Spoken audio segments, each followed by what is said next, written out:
Kalau dari posisi, si Calhanoglu ini lebih pas ke 3-4-1-2. Dia ada di belakang dua striker. Nah, itu yang masih kita belum tahu. Karena kalau gue lihat di situs WhoScore, posisi terbaiknya si Hakan Calhanoglu ini ketika Jerewetan ceking kita, nyerewetin apa aja.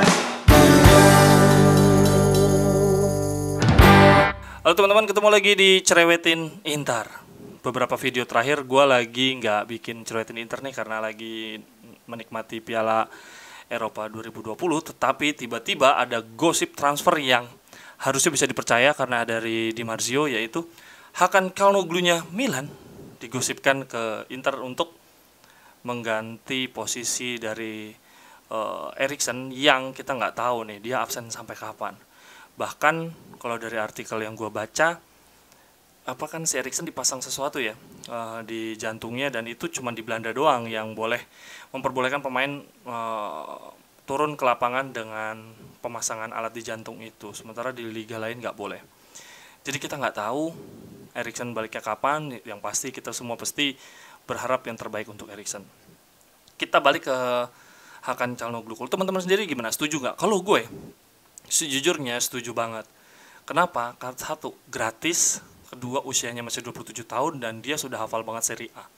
Mungkin dari segi kualitas masih di bawah Eriksen jauh, tetapi kan Eriksen kita tahu sendiri proses adaptasinya ke Serie A sangat lama, dan ketika ya baru pertengahan musim kemarin aja dia mulai nyetel dengan Serie A, khususnya strategi Conte. Tetapi yang perlu jadi catatan teman-teman, Hakan Calhanoglu ini di Milan mainnya ada di belakang penyerang. Dia kan formasinya 4-2-3-1, dia posisinya kayak Sneijder dulu waktu Inter treble. Sementara kita nggak tahu nih siapa namanya, Simone Inzaghi di Inter nanti mau pakai 3-5-4-2 apa 3-4-1-2. Kalau dari posisi, si Calhanoglu ini lebih pas ke 3-4-1-2. Dia ada di belakang dua striker.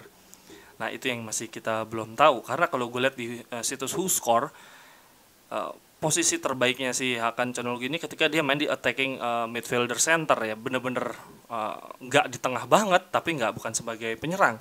Dia tampil 29 kali, 6 gol, 4 assist. Ya nggak buruk-buruk banget. Sementara kalau dia lagi jadi midfielder center di tengah banget kayak posisi 3-5-2, ini si posisinya Eriksen, dia cuma tampil sebanyak 7 kali, 2 gol, 4 assist. Ya sebetulnya nggak buruk-buruk banget juga, tapi ya memang itu bukan posisi terbaiknya. Nah, itu yang membuat kita semua pasti penasaran, Hakan Calhanoglu ini akan diplot menjadi seperti Sensi kah? Atau seperti Luis Alberto itu main 3-5-2 loh. Dia bukan main di belakang dua striker, tapi memang lebih fokus ke menyerang ya. Dia nggak begitu banyak dibebani untuk bertahan.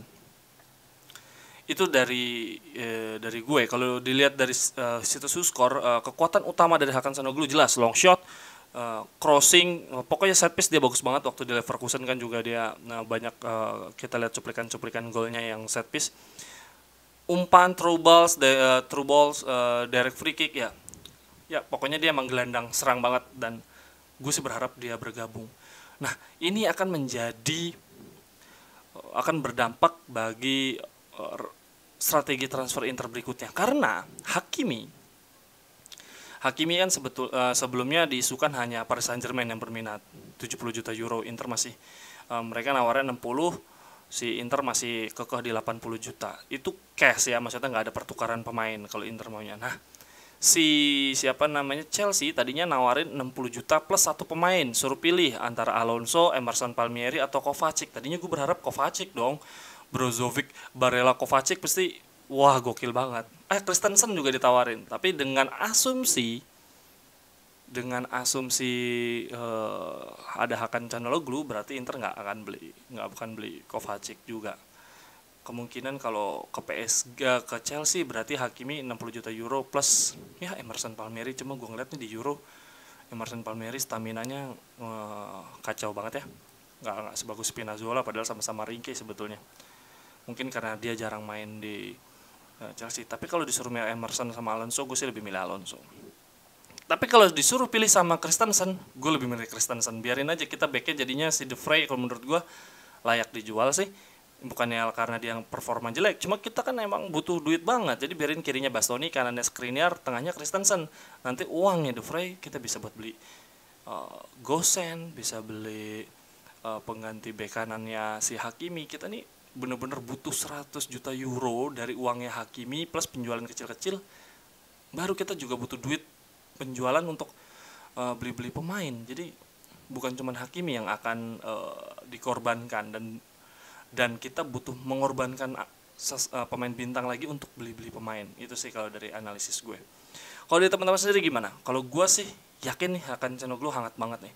Walaupun dia sebelumnya ada gosip ke Juve, tapi di Juve dengan asumsi si Allegri main 4-2-3-1, di posisi belakang striker masih ada Dybala, masih ada Ramsey. Jadi pesaingnya Hakan Çalhanoğlu bakal berat banget. Teman-teman gimana? Mohon diskusinya, udah lama banget gak ngomongin tentang Inter nih. Baju gue baru, yoi, baju musim depan bro, keren banget. Sampai di sini dulu Cerwetin Inter, sampai ketemu di Cerwetin Inter berikutnya. Gue bakal lebih banyak bikin video Cerwetin Piala Eropa 2020 untuk sebulan ini. Thank you, bye-bye. Cerewetan ceking kita, nyerewetin apa aja.